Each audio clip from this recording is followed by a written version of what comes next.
wanted to come today. Very happy to be here. Again, as you heard, my name is C.T. Wilson. I am a husband. I'm the father of 3 beautiful daughters. I'm a child of God. I am an attorney. I spent 7 years as the chief prosecuting attorney in Prince George's County. And I am a state delegate, and I was a foster child. And like each of those children, I was worth saving. And I'm here today to congratulate you, all those of you who have been involved in the system, to supporting the foster care system. But I kind of want to talk to you a little bit about me, to let you know what you're getting into. For a minute, be the voice of those children. I'm the oldest of 17 children. I was born in the Ozarks. I was born in a barn.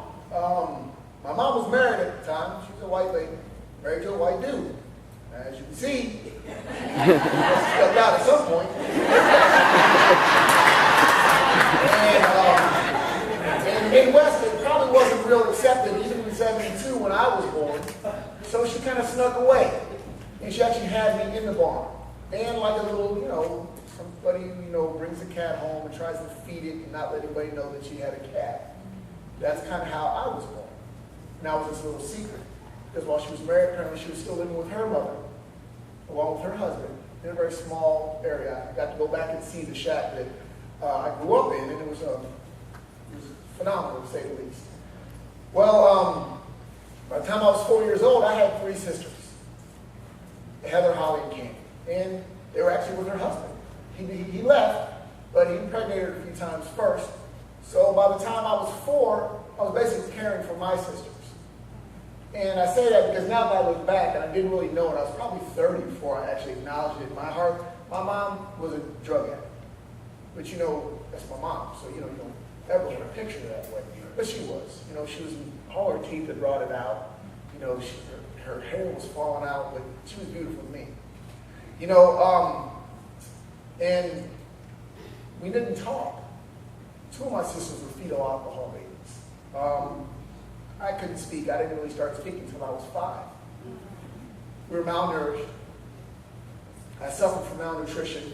We were left alone consistently. And because I was the oldest, it was my obligation to take care of my sisters because I loved them. And I would feed them. We'd get food from the neighbors. We'd pilfer, do whatever we had to do because my mother would leave for a long period of time. They seemed like weeks. They could have been days. They could have been hours for all I know. To a child, to a 4-year-old, changing diapers, it's a long time. Well, this went on for quite a while. And I was about 4.5 years old. And I do remember that night, that kind of tough night for me, when my mother came up to me and she said, "Buddy," because I really didn't have an official name nor official birth certificate. She said, "Buddy, today is the day that you get to be a man." And she gave me my favorite stuffed animal, and she walked me to the front door. She stepped out into the porch, and it was kind of dark, and when I turned around, she was gone. She closed the door, and she locked it, and she left me out there just banging. Praise the Lord. Banging on that door for it seemed like an eternity. Because that's the day the DSS came to get me. And I must have told the story 100 times. I swear, it never gets easier. But I believe that she knew that she was going to lose me. And that was the day they were coming to get me. So that was the last time I ever got to see my family.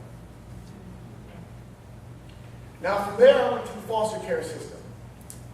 In the 70s in the Midwest, there was probably a different theory than there is now, where they tried not to keep you in one place too long because they did not want you to get used to any one home. Now, there weren't a lot of homes, so sometimes you'd be at somebody's house, sometimes you'd be at a boys' home, something called Boys Town. And you just move around consistently. You never knew why, you never knew what was going to happen. So, you tried to, comb your hair as straight as you could and speak proper English because you wanted to be adopted. You tried to sell yourself. It just never failed. They just passed you on. You never knew why you were leaving. I remember with the Bombers, the family I was with, I was in kindergarten. I just learned how to speak, so I sure as heck didn't want to read. And I remember throwing my book out the window. And I got home that same day, my bags were packed. Now, obviously, they didn't know I did that. But I remember I never stopped reading after that. I read all the time now. Or the Apshers, beautiful home I was at. Horses, a loving family. They had daughters. They wanted a son. They couldn't have one. But I was the only black kid. And I remember asking, will you keep me? Will you keep me? And they never answered. They didn't keep me. And I remember the boys' homes. And I remember the cries at night. Some people were crying for mother. A lot of us were crying for our moms. But unfortunately, for different reasons. You see, in those boys' homes, they put kids like me, who just didn't have a home, with kids that had issues. Kids that would victimize other children. And put those other kids through what they went through as a child. When you have 5-year-olds and 16-year-olds in the same facility, bad things can happen. And they did. And I remember everybody saying, my mom's coming to get me. I didn't know that this was going to be the end. And I kept saying my whole life that my mom was going to come get me.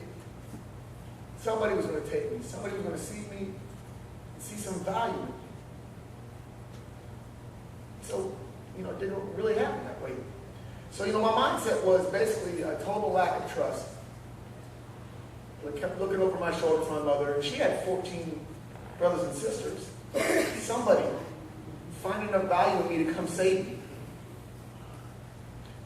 The homes, you think you're going to be there, you're doing your best, you're sneaking out at night. And every one of you that have foster kids, I guarantee you, if you are having a conversation with your spouse, listen, because every foster child does a little sneak. Try and see if they're talking about you. Trying to see if they're deciding whether to keep you or not. And I remember doing all that. Had this anger in me, because I was like, why me? Why? Why? What did I do? What did I not do? And of course, I have low self-esteem. So by the time I was 9 years old, I was bruised, and battered, and beaten. But as fate would have it, I did get adopted. That's another story. Not a great story, so we won't really go into that today. But I'll tell you that I still bear all of those scars. I've got scars on my face for getting beaten by a family. On my hair, where my hair won't grow. There's my hairline here. It's a little far back. It looks like I'm going bald. I probably am. But it's also because my hair won't grow. A little crease on my nose. That's a me. But not all the scars are physical. Low self-confidence. None of you know me, but all my friends would laugh at that statement because they're like, there's no way that dude has a low self-confidence. But you guys know how that goes. You kind of mask your insecurities somehow in some way. Always trying to prove yourself. You prove to yourself that you're not a victim and the things that happen to you are not your fault. And I'm a 40-year-old man. But I'll tell you this. Everything that I went through tempers the steel.